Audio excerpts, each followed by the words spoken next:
Hey guys, welcome back to Auto Repair guys. Thank you guys for watching and subscribing to the channel. If you guys have a Mazda, any Mazda like Mazda 2, 3, 5, 6, CX-3, CX-5 or CX-7 guys, Mazda Miata as well, when you have guys a code P0449, we'll explain guys what causes that, okay, and how to test the component that causes that.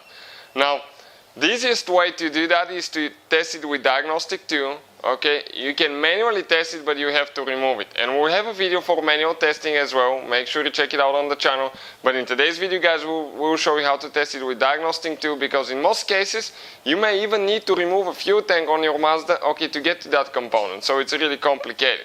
That code P0449, guys, it's related to canister vent valve. It's a little bitty valve, okay, that is about somewhere where the fuel tank is, and this is responsible for sending fuel vapors and all that stuff, and it just opens and closes. And if it burns, okay, it's going to send that code. So we'll demonstrate on CX-7, but many Mazdas will be that way.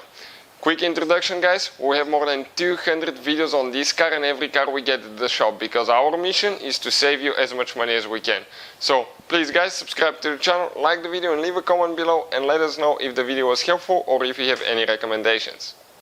As I said, this valve, guys, is located somewhere about the fuel tank. Now, it looks like this valve, okay, kinda like that. This is a purge valve. It does the same thing, but it does it close to the engine here. Okay, it has one connector with two wires, positive and negative. It has two hoses, and the vapors go from one side, exit on the other one. This is the valve responsible for releasing the vapors. Now, you can usually test them with a 12-volt supply. Apply 12 volt and you hear a click and see if it's working. But in some cases, guys, okay, you have to remove the fuel tank or quite a bit of disassembly to get to it. What we'll be using, okay, that scanner right here, and you can find, guys, this scanner listed in the description of the video below.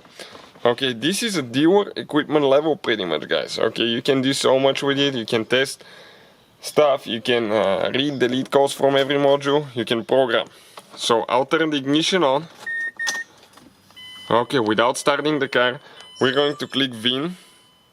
Okay, right here, auto detect, and once we do that, okay, it's going to take just a little bit of time. We'll select, oh, I accidentally clicked read instead of OK, perfect. And it's going to decode it and tell us which vehicle we have now. We confirm that this is the correct Mazda.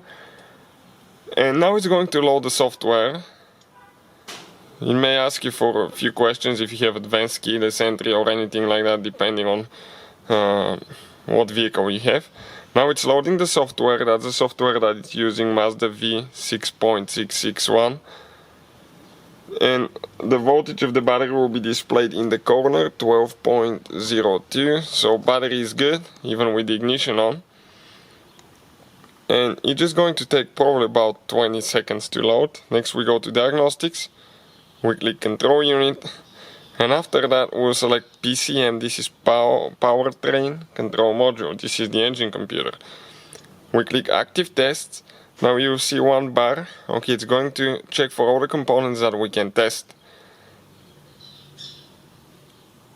Okay, it's almost there now. And next we're going to select evaporative emission, okay, it's known as evap canister vent valve. Okay, right here. And now we can select, it will give us two options, on and off. Now when you click on, it will activate it. When we click off, it will deactivate it. And I will do that multiple times, okay, and I'll be under the vehicle, okay, on the back side, by the fuel tank somewhere, and listen what's going to happen, okay, when I click on and off.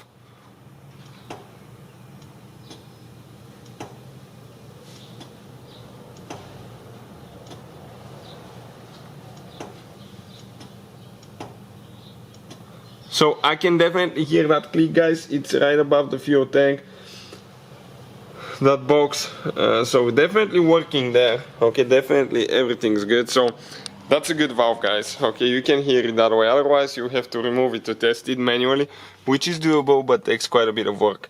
So hopefully the video will be helpful to any of you having a Mazda vehicle. Thank you for watching and see you guys next time.